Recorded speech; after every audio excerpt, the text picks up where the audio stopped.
mentor.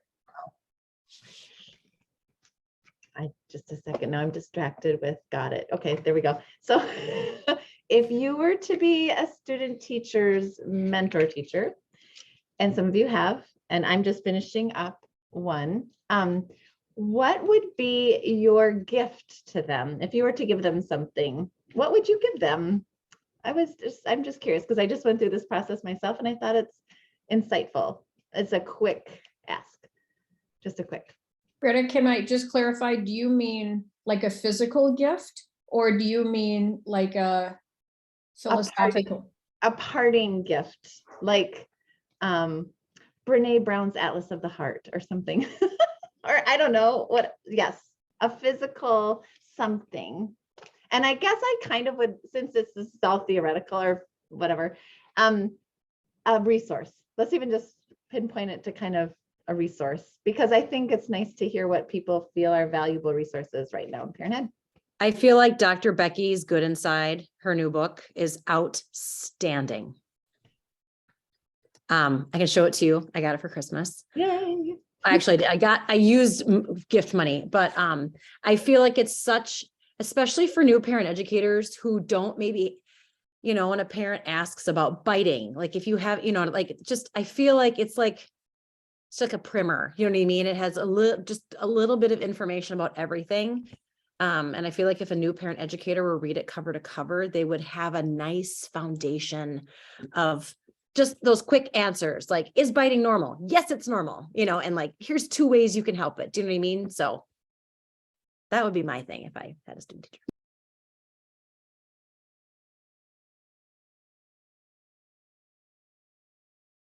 Is it just her Good Inside book?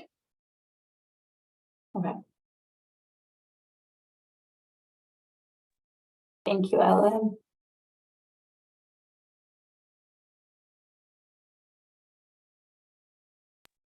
Literally, you guys, the table of contents.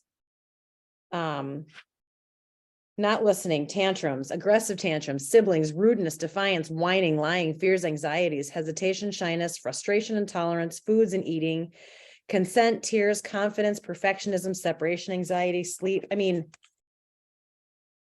good stuff. Oh, sorry. Go ahead. Thank you. My last Parent Ed student teacher I gave, and I can't remember if I gave the CD version or the book version of, and I'm going to mess up the title, but How to Talk So Little Kids Will Listen, I think is, yeah. Mm-hmm. Mm-hmm.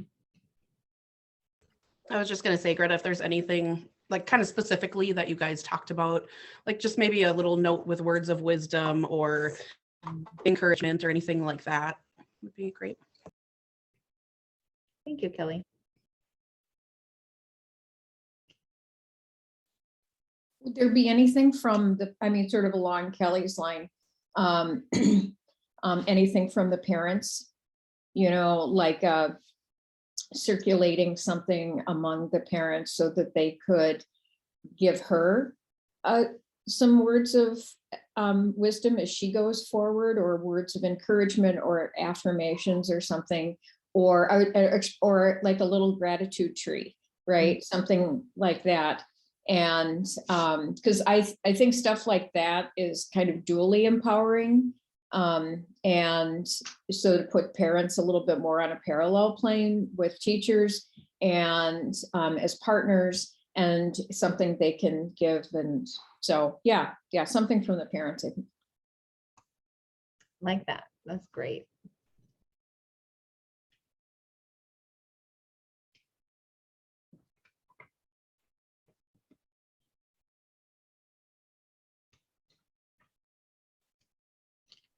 Becky, it hasn't been too long of a time since you were a student in parent education, yeah, or UG. When you finished your student teaching, is there anything from that experience that you could suggest to Greta? Definitely getting encouragement and affirmations, especially from parents, to feel like you're empowered to make a difference in people's lives is huge. So I think that's more meaningful than a thing. by far, for me, a silly thing that I ended up buying for myself that could be a fun little parting gift is that thing you put on a lanyard to make it like zing zing stretch. Do you know what I'm talking about? Because like, yes, exactly that, Nikki, the zing zing. Because it can be such a pain badging into buildings and rooms and keys and whatever it is that you end up having where you end up. It's just such, right. I didn't get it till my second year. I spent a year like leaning over and I was like, this is stupid. So like, that's like a little like practical silly gift that might be appreciated if someone hasn't had to wear a lanyard a whole lot before. I like the idea of books. I once again, I bought stuff for myself. I think my supervising teacher like gave me a mug with candy in it or something. It was sweet, but I mean, it really didn't have a whole lot to do with parent ed or anything like that. It was just a like, I liked working with you. You're gonna do great here. But like a new book, if they don't already have it. The Whole Brain Child was one that I bought really early on and have used pieces of every year. And they have workbooks and whatnot too. Yeah, I don't really know. I think personal feedback is probably the most powerful thing. Thank Thank you. you, Becca. Oh, Yeah, go ahead. so Judy. what, yeah, from my experience, okay, so I was panicked, right? So I was preparing for teaching the virtual class in 2021, and I didn't have student teaching. I mean, because COVID. So, and I was in panic, and my mentor at that time, so I, Jill Griffin, I remember she told me, she said when she graduated, started teaching, she was panicked too. She said she didn't feel she was prepared well. And that was very helpful to me. And then also like this kind of feeling of, okay, it doesn't matter what's going on, she's there for you, right? So whatever you need, read to her. And she always responded to me in time and provided anything she had.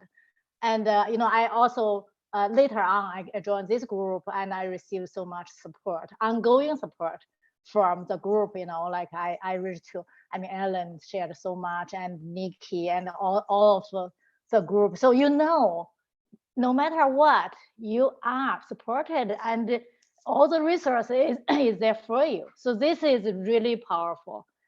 And I think that is my experience. Thank you.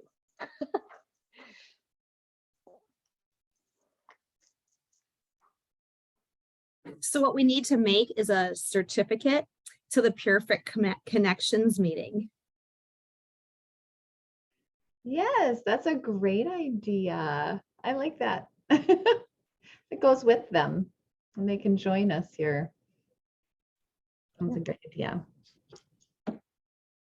So anybody with your creative abilities want to get on that, I'm happy to collaborate.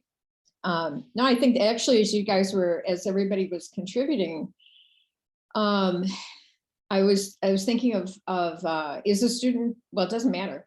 But I was thinking of the Use program, and I was going to connect with Shannon and Maggie and just let them know that we had this conversation, because my guess is, Greta, that there are other mentors for student teachers that are probably asking them the same questions, right? And mugs with candy are nice, right? Who's going to knock some good chocolate? But, having some additional ideas is always a wonderful thing. So thank you for bringing that question up. Any other contributions to Greta's question? To let it be known that the university, when I was working, this student's from St. Cloud, but I have worked with 3 students from the U, and the U did really do a nice job in encouraging me, like giving me some thoughts and ideas. I just was wondering I wanted to hear it from the horse's mouth, so to speak. What would you guys do? You really wanted to share your stuff. So yeah, So bravo for the youth. They did give me some real encouragement. They do a really nice job, I think, of setting you up for success in working with your students. So they do a great job. Can I share what she gave me? I took a picture of the little note that said, Greta, this is what you taught me. I'm going to move my camera so don't get seasick or car sick or something. Just a second. I've already put it up on my wall. She said, this is what you taught me, Greta. And this is what, oh, I have to go around my desk. Just a second. Whoa. Can you see it? Can you see Look at it? all the I think Yes. it's backwards, I hun. see the picture, but don't see Mine's the not word. back. Mine's not backwards. It's a be kind, speak truth, love others, show grace, work hard, be grateful always. Yeah. Isn't that sweet? Anyway. Why is it not backwards for me? So Weird. are you seeing us? Are the rest of us all seeing each other like left to right, right to left kind of thing? I wonder. Huh? But that was thoughtful. It was very encouraging. So anyway, Very thoughtful. very thoughtful. So it is important, the words we say. Greta, you might want to make a small version and put in on your computer. Oh, there you go. Yeah, you Maybe. see it every day. Yeah, there it is. So that actually, so now I'm curious, what was the most meaningful gift that you've received as a parenting educator? Whether it was from a student, Audrey wants to say hi, Audrey says hi. Whether it was from a group of parents, your parent advisory council, a colleague, anything. I can Truthfully, chime in on that one. my parents give me, oh, sorry, Nikki. I'll get little gifts, like coffee, or like sometimes parents will, I have a mom who's super crafty. She made me a beautiful water bottle with my name on it. And it says, early childhood teacher. It's really cute. But honestly, I keep every little card and note I get from a family. Just saying, I never knew how impactful a class like this could be. Thank you for all the things. I sometimes think in my head, what would Ellen do? I'm like, oh God. But those cards mean more to me than anything. And I save them and they're in a basket in my desk. And when I'm having a really bad day, I read them a lot in COVID. But just, and I feel like not all parents are very good at sharing words and appreciation. So I feel like every one of those counts for like 3 or 4. But yeah, I really, I hold those close to my heart. I really, really do. That was really similar to what I was going to say, but mine's just one little tangent different. Yeah, I love, and I save all of the cards too. And along those lines, it's the email updates that I have really, really, really love, because sometimes they come in, a month later, and sometimes they come in 2 to 5 years later. And I'm always in awe when they take the time to give an update and share how they feel like our time together has been impactful. So that's a huge gift.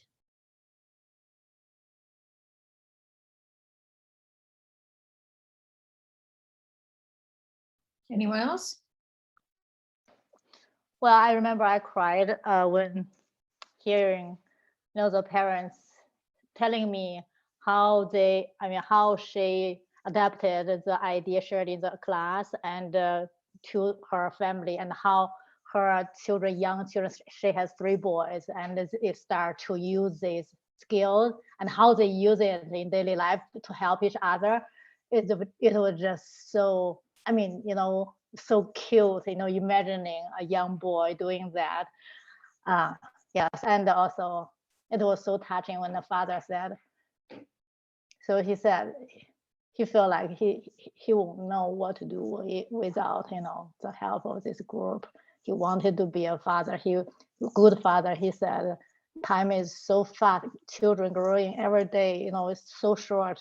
He really want to do a good job. He is serious about it, and he said, he guessed he wouldn't know what to do, how to do it without the group support. So that was really touching.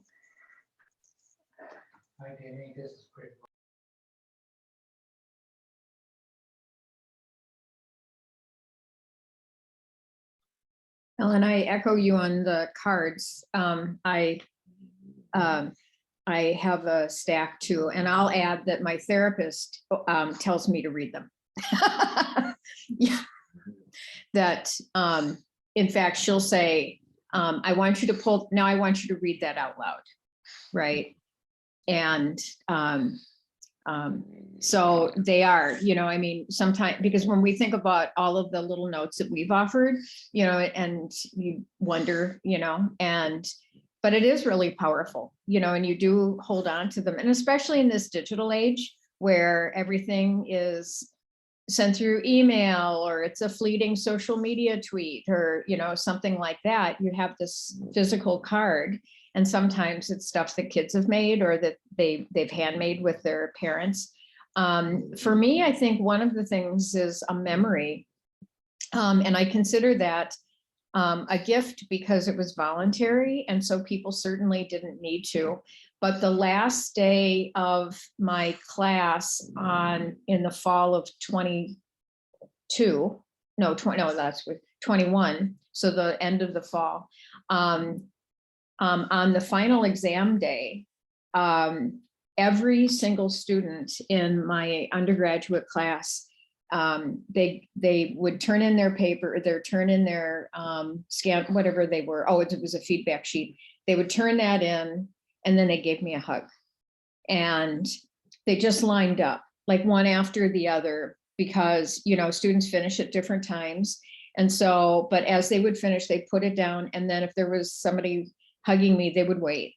And every single student in that class of, I don't know how many we had, 48, did it. And they didn't need to. And it was final exam week. And, and I think even these kids might have come in at 8 a.m. And, but the fact that they did, and these were sort of COVID survivor kids, right? Who had gone through, not that year, this was our first fall back in a classroom. But it was like, that's just a memory that I always go back to, and it just warms my heart. And again, it was a voluntary thing. So how about the rest of you? Other wonderful gifts that you've received in your careers from parents or colleagues, or even administrators? Yeah, definitely. I echo what many of you have shared. I have a file during COVID. I had a bulletin board over my at-home desk that I put things up there. And some things are kiddo created, because I also had, school readiness kids, and there might still be a card on my refrigerator that I'm looking at right now that a student made for me, and parent then kind of wrote a translation, what he was writing. And then I have, it almost sounds like attending your own funeral, but after 9 years of doing parent ed in Wisconsin, I was moving to another state, and the family resource center I worked for had a goodbye. And sometimes, people put off until you're leaving to tell you things that they might have shared earlier. I guess maybe I'm one of those people too, that sometimes keeps thoughts to myself till I feel like, this is your chance. And so that opportunity. And then after almost 20 years with Albany, retiring in the spring, and that event was colleagues. So the administrators didn't speak, but some of my colleagues did. And this was a district-wide event. So there were teachers from all 4 buildings who barely know, where is our early childhood program? The high school staff, where is that program? So there were people there like that who were hearing from some of my colleagues. And one in particular who was crying, moved to tears, and sharing the impact I had on her career. That was very meaningful. And of course, she didn't know at that point that she was going to see me again. But we've worked together in ECFE for a long time. And so we still get to do it this year. I'm retired, but not gone. Anyway, those are meaningful for me.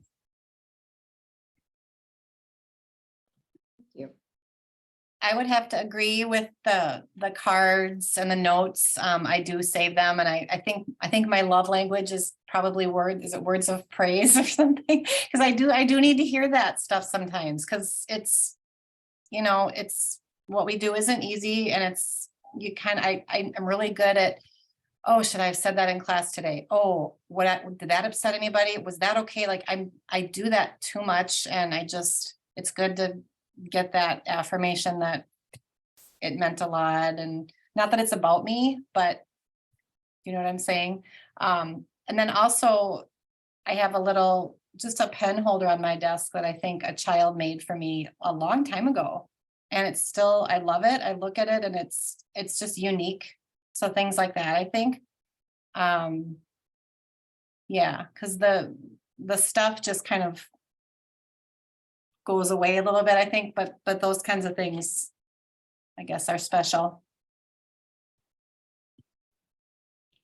Katie, I would echo what you said too. It's sometimes, I think in this profession, because it has the finesse to it, or the art, not the science like we talk about a lot, it's easy to self-doubt and think, did I do that right or did I not do that? Could I have done that differently? Whatever. And so words of affirmation are amazing and can be helpful.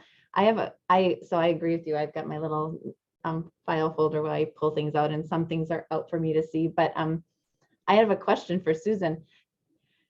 Is it hard for you to read those notes out loud when she had you read them out loud? I want to know if anybody else identified with that. When you said that, I was like, I don't know if I could read them out loud. And what is that? Not that we need to go psychotherapy right here, right now, but I think it's really important. If it's that difficult, there's something that we really need to do that for ourselves. Yeah. And I would echo that. And I was just curious, but.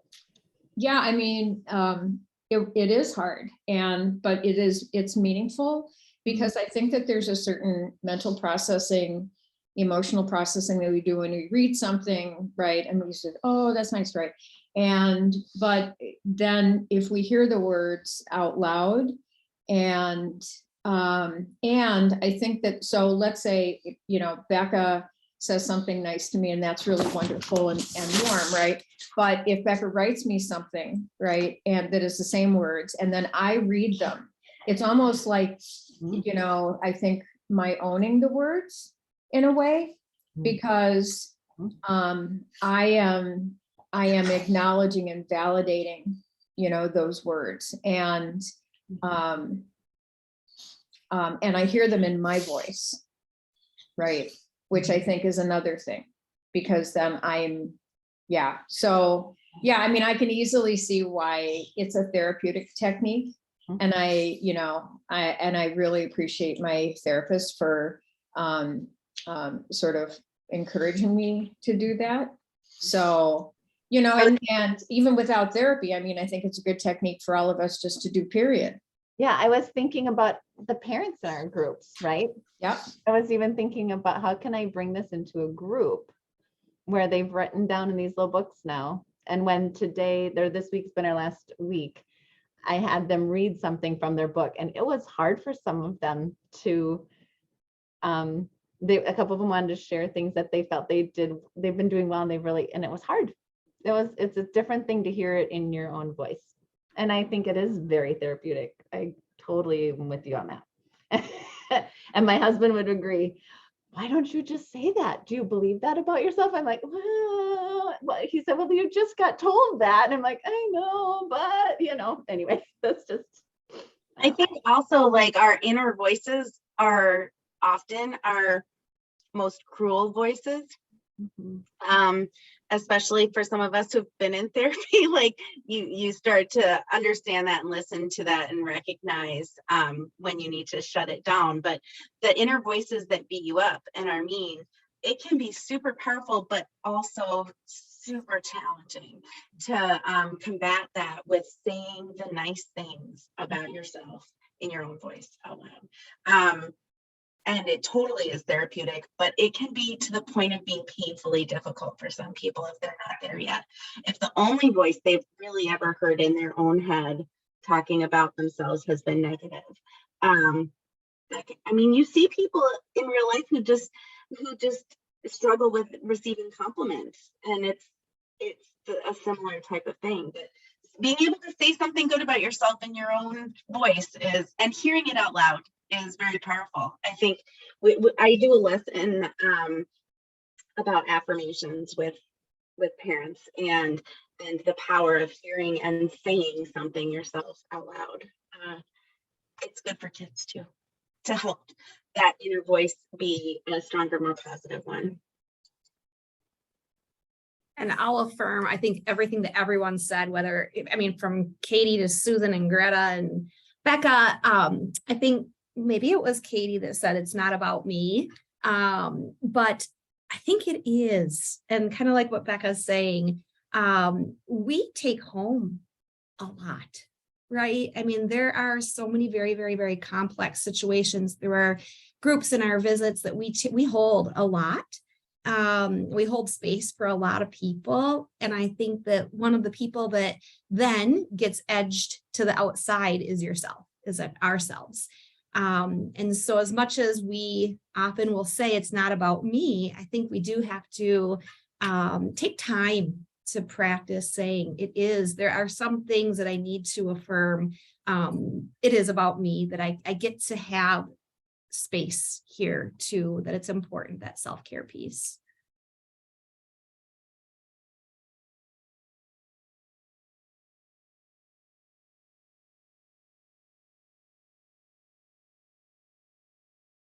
One of the things that I've sort of grown into understanding is how everything relates to everything else.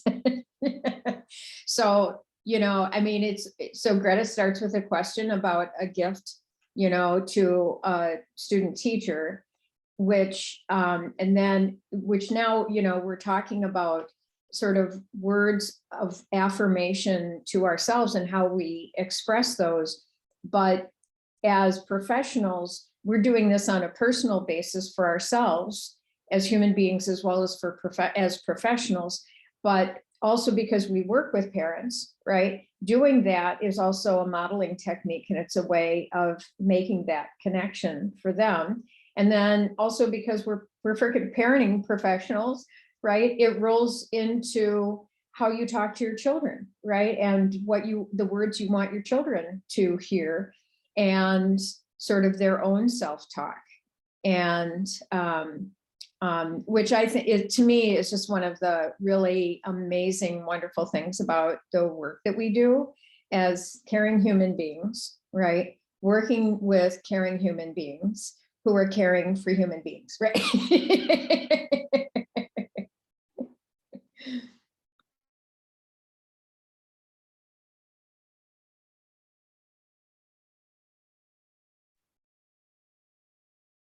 So I have a group that has organized a day, one of their group sessions.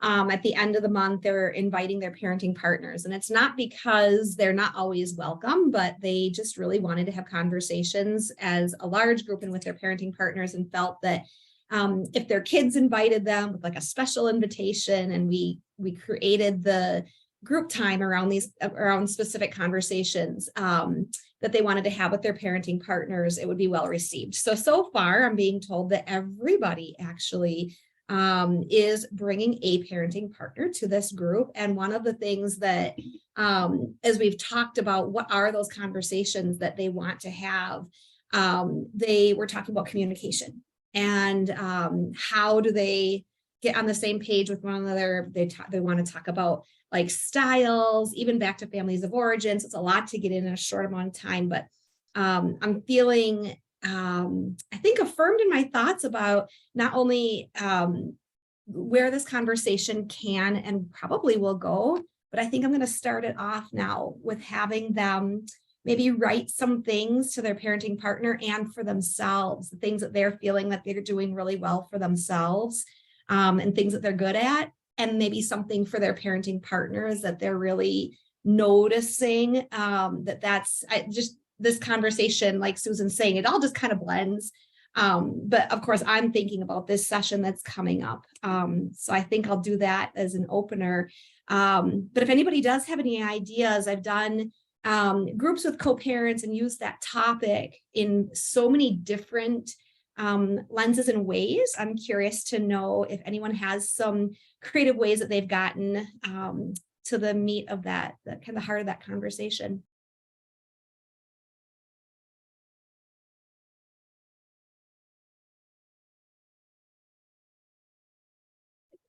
Something that might be a good springboard, Nikki, is the Brene Brown podcast on the 50-50 myth. Have you listened to that 50-50 myth one?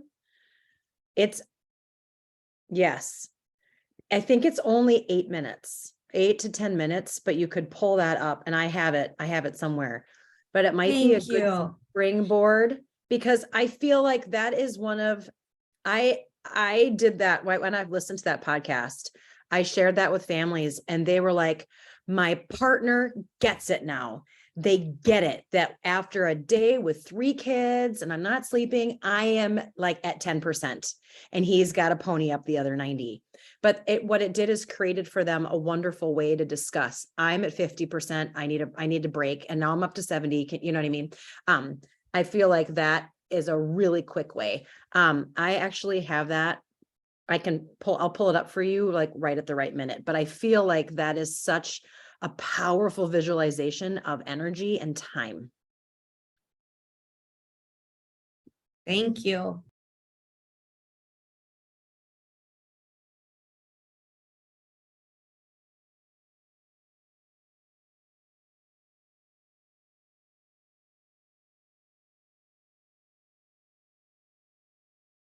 And is it just me? Or do we not have enough content and creative ways of thinking about teaching co-parenting? You know, I mean, it just seemed like in the curriculum world, there is so much about, and maybe as a family person and not just a parent person, like there's so much in my world about couples and about couple development and about, you know, intimate relationships and stuff like that. And then there's a little bit on the transition to parenthood, and there needs to be way more on that. And then, but then there's all the focus on kids, right? On children, child development, ages and stages, and then all the stuff the kids get into, you know, developmentally, and focus on that. And there's bit on, you know, and then thank God, like here in Minnesota, more than anywhere I've seen, there's been a focus as well on parent development, right? And on the self-care and sort of stages of adult development as a parent. But at least, and so correct me if I'm wrong, but, you know, my perspective is the whole thing about being 2 people together, doing this thing together when you are, maybe you're fine in your relationship, but as parents, maybe there's some tweaking that needs to be, you know, if anything, I see more on communication and separation and divorce, right? Sort of like, and maybe if there was more on that during the active years of parenting together or in the preparation for parent, I don't know, but. When I was working in Wisconsin, our Family Resource Center, we were all trained and used the nurturing program developed by Stephen Bavlik. I think he was at Eau Claire. Now this has been a long time ago, gang. Some of you are younger than Nick, and I stopped seeing as much about it when I came to Minnesota, which was interesting to me. Mhm. Of course, it influenced me as a parent educator, but it had kind of more of an underlying message about co-parenting, in my opinion. And when we offered those classes, we didn't have ECFE, guys. We were so jealous of what was here in Minnesota. But the courses, the expectation And there wasn't a cost. We had local grant money so the family didn't have to pay anything. And besides the parent talk time, there was a separate children's program with facilitators that broke them down by age group. So they were also, because those kids were littles till age 12. So the kids who were old enough were also talking about topics related to what the parents were talking about. Obviously, they weren't talking about co-parenting, but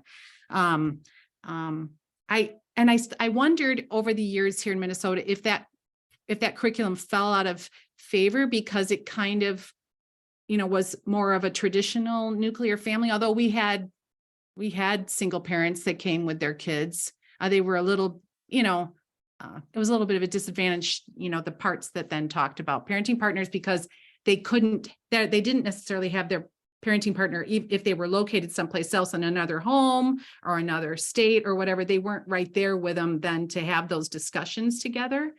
But that's what I know about. Do you see anything about that anymore, Susan? Is that curriculum out there anymore? The nurturing program? If I look at a whole catalog of parenting curricula, right? A lot of times those things will die, and I don't mean literally, but I mean they'll sort of fade with the author. And so it could be that, Babelik did whatever he was going to do and whatever, and then it kind of faded. So I think it's still out there, and I would guess people are still, because I remember back, because there was one for teen parents, there were people who were taking one scale out of it. Foster parents, adoptive parents. Yep. Yeah. And when I was with Wisconsin Extension, we worked with the Children's Trust Fund, some too. And do you remember Jude Morse? Yes. Back in those years, yeah. Yes. No, we can talk anyway. Okay. But yeah, it was really big then. But honestly, then when I moved to Maryland, I didn't see it. And that was like in the mid 90s. I didn't see it big there. So yeah, but I mean, it was validated scales, and and here in Minnesota, parent ed didn't feel it. I think when I was then transferring getting a license in parent education in Minnesota, I didn't have that in Wisconsin because it didn't exist there. My kids that my peers in my college classes at St. Cloud State kind of, didn't like the idea of a curriculum, a canned curriculum. I can remember them kind of ruffling a little bit about this, felt a little too canned. Well, I think it was just as rich as what is that spiral bound, the new thing that's been made available to us here, the learning. Connecting to learn. Thank you. Connecting to learning. Thank you. It's similar in that it's an opportunity, right? It's not telling you everything. First you do A, that here's a script, it wasn't, that didn't, it's familiar enough with the curriculum to know that was not the idea behind it. I mean, it was there for you to help guide you. So anyway, that's down an old path. Good. Anything else anybody wants to bring up about co-parenting?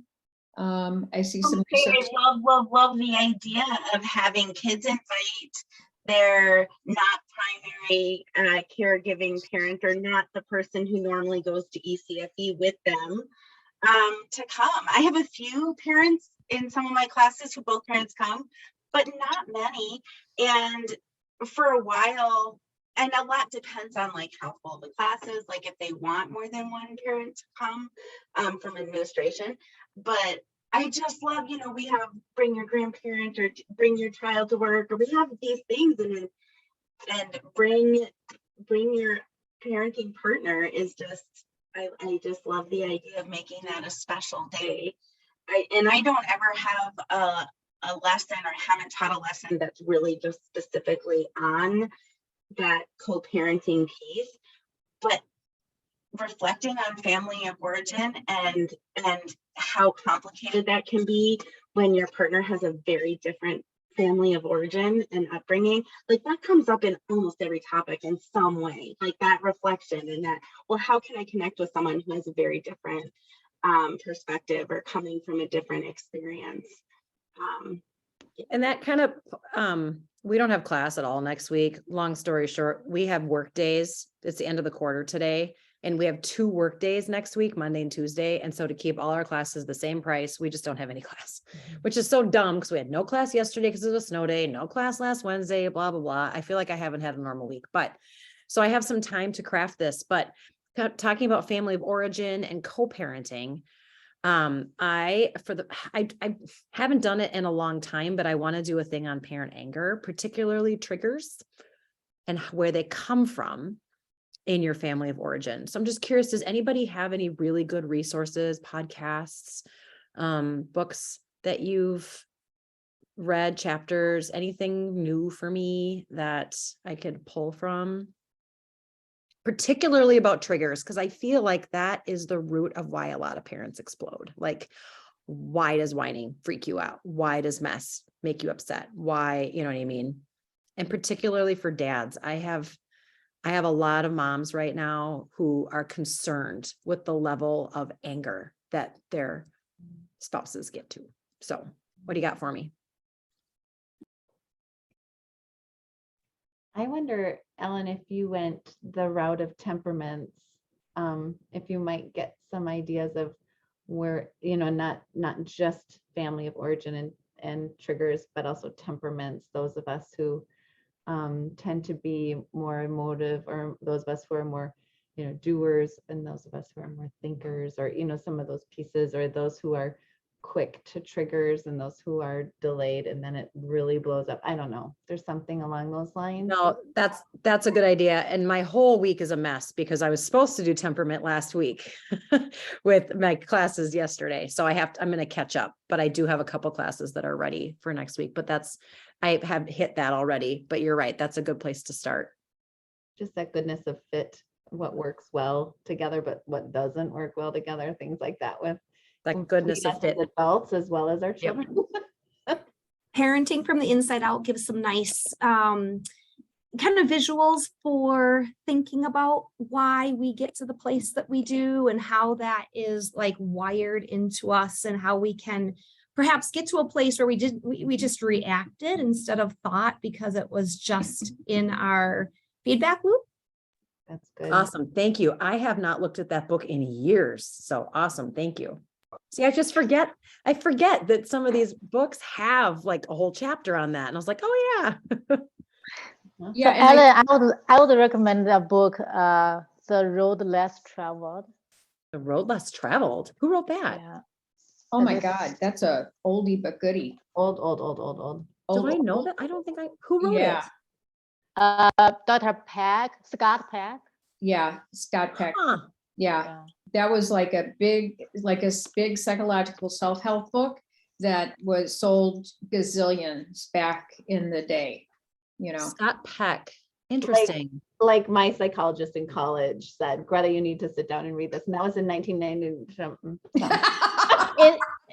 It is interesting, right? It seems like it's talking about psychologists, counseling. However, it is all about parenting. Mm-hmm. Yeah. It's Okay. all about, your how you growing up and what, all that childhood experience Yeah. cause who you are and your Yep. person, how you react, right? So I think this is a book, one of the rare books I read multiple times. Awesome. So on the parenting from the inside out, Dan Siegel has a thing when he talks about like implicit memories and about the dad of the 4-year-old. And I know you guys all know this, right? And about the kid brushing its teeth and, and how the implicit memory will be triggered and the dad will, from something. And it's a really, Dan Siegel always has a great way of describing it.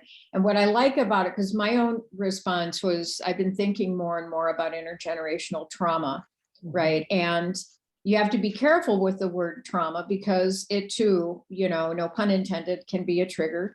And people will think of big T trauma, like going through a war or things like that. But in fact, when you think about trauma, right, there is that you just think about the trauma of poverty and the trauma of discrimination and the trauma of immigration and migration and, all of the things that that we can label as daily stress, right? But it's more than daily stress. It's so big that it does give parents short tempers, right? It gives in all of that stuff that sometimes on reflection, people can understand why they inherited an intergenerational, why a certain parenting style was inherited, or because it's what you observed, right? And so then you get stressed and that's your trigger. And so I think it kind of, as it always does, it depends on the parents, right? So if you have the book reading parents, you can go intergenerational transmission of trauma in parenting and give them like Google Scholar stuff to read. And, because some people will put down the popular books and they want to read somebody with a PhD who has been a psychologist and yada, yada, right? And then other people, they need the straightforward. And the thing I always love about Dan Siegel, right, is that he blends the two.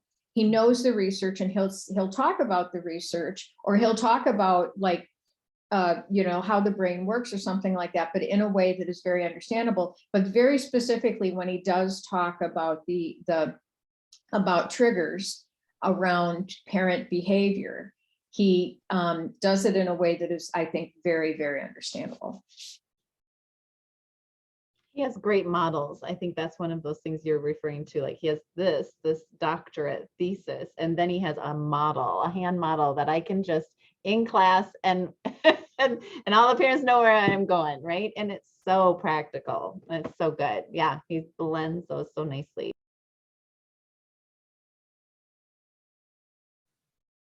I've been having fun just working on teaching a little bit of brain development with some of my classes, and using that hand model of the brain in combination with our district does a ton of things with conscious discipline. And just, it's so helpful to me. Like, we've got 3 big questions here. Am I safe?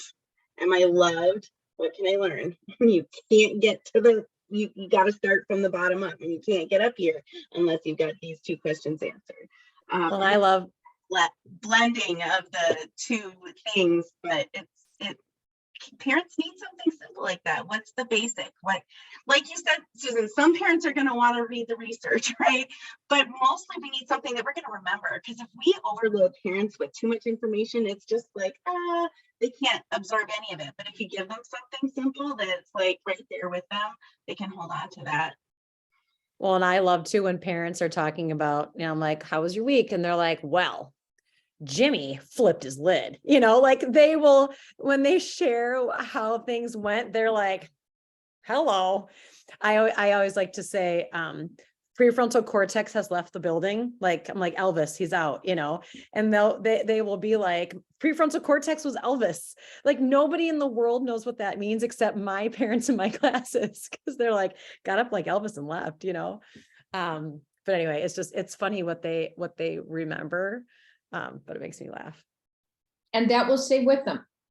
That will stay with them. And then that will be something they teach their kids when they're older, right? Or when they become parents or something like that, because it's something simple and, by name, and it, and it works. Yeah, absolutely. I love to bring up the idea of family language then with this. Like what you're talking about, Ellen, is when we have that shared experience, like reading Anne of Green Gables together, and then we can say, I feel like Anne did when she wasn't wanted. Well, everyone in the family, because we've all read the book together, go, oh, you feel alone and dejected. And you're like, yeah, but that was a quick way to getting there. So like the hand model or any of that. So when we're talking about co-parenting, sometimes coming together in a class or whatever can be so helpful, or reading something or listening to podcasts together, whatever, because you have this shared language then that you can quickly get past the first stuff and into the meaningful stuff really quickly with your partner. I just love family language in that regard. Anyway, I gotta go. I have to be at the front desk because we do not have enough administrative assistants. So I'm gonna go answer phones for a while, but everyone have a great weekend. Bye-bye. Wonderful. What a great conversation today, you guys. Wow. Everything like connected to everything else. And here we come full circle talking about resources and gifts. So fabulous. Well, thank you, everybody. Susan, I have a quick question, see if anyone knows this. My license need to be renewed this year, and you do, oh gosh, yeah, so I wonder if, you know, who I can reach to and who is the best person I can reach to. Usually, could you say that again? Your lessons? My your license needs license. to be Oh, needs to be my renewed. license Yeah. need to be renewed this year. That's going to be tricky, UG, because every school district has a continuing ed committee, and the hours have to go through your continuing ed committee. Oh, Yeah, I'm out state. I know. I think contact, because you're out of the state, if you want to keep it going, contact education, Mike Brown, just Yeah. contact Oh, Mike Brown. Okay. Because Did you he's ever in- work yeah. in a school district in the state? Mm-mm. Oh, okay. Like they tell retired teachers to go through their district they worked for. That's why I was. That's what I was told too when I had an expired license. It was like, well, where did you last work? Mhm. And basically you just have to have a district that's willing to work with you. So like if you did your student teaching, I know you said you didn't really have typical student teaching, but like if you did something in St. Paul, potentially finding a way to connect with St. Paul might be the answer. But you're going to have to find a school district, I think, to work through. And Oh. I have a feeling that you're probably not the only one that's done this. Mhm. So I'm sure that somebody at the Department of Ed will have some district who's like, yeah, sure, send it to us. But yeah, you don't try to renew it through the state. It has to go through a school district. Oh, wow. Usually, did you do, so you did your training at Concordia, right? For your license? Yes. Yeah. Could you reach out to them and That is a good ask idea. Yeah, so their, maybe I because can. if people, like if Becca had that question, I would recommend that she check with like Maggie at the university, Mhm. because she deals with the licensing people all the time. So maybe your contact back at Concordia could also give you sort of somebody to talk to. Thank you. Okay, I will go two directions, the university and Mike. Yeah. Yep. Thank you. Yeah, no, I'm glad that you asked the question. Again, Thank you know, I think any question that's brought up here is really relevant for anybody watching the video. So, so next week, Carrie Yuso is doing a special training, and could you just give us the name of that, Ellen? Oh, do you remember? Sorry.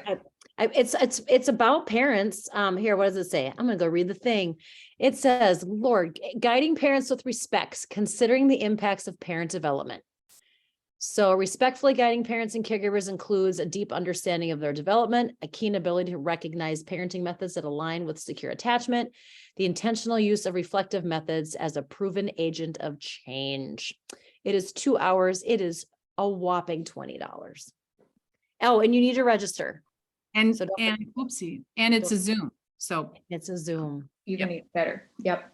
Yep. So we'll promote that, and please go to that if you'd like to.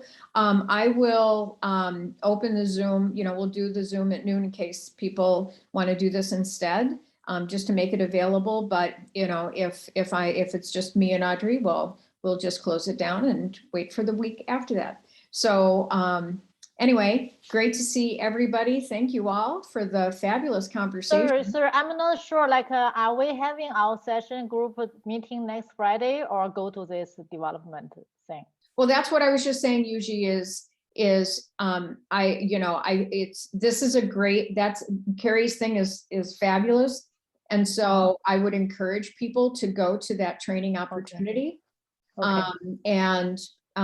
But people have choice, right? And so if they choose to come here for Okay. whatever reason, right, we'll have the Zoom going. The link is always available. And then, and if people choose not to come, and we've had that before, right, during holiday time and summers and stuff like that, then we'll just wait for the next week. Thank you. Yeah, I was distracted. I was reading that. Yeah.